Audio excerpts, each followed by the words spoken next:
পেটে যখন খিদে থাকে তখন কি আর কোনো কিছু করতে ভাল লাগে? তার মধ্যে লেগেছে আমার চরম ঠান্ডা। দুপুরবেলা একটু ঘুমাচ্ছিলাম আর এই মহারানী আমার কোলে উঠে বসে পড়লো। কিন্তু আমার তো পেটে খিদে বাপু, তোকে নিয়ে আমি কি করি এবার ঘুরি? তোমরাই বলো, পেটে খিদে থাকলে কি কোনো কিছু করতে ভালো লাগে?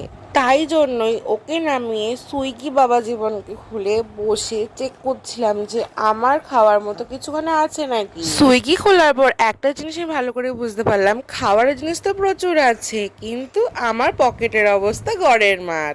তাই আমি যেটা ভালো বুঝলাম সেটাই করলাম। হ্যাঁ হ্যাঁ, এটাই করলাম যে সুইগি বন্ধ করে ফ্রিজটা খুলে দেখছিলাম যে কিছু আছে নাকি। এ তো মেঘ না চাইতেই জল, ফ্রিজের মধ্যে দেখি পনির রাখা রয়েছে।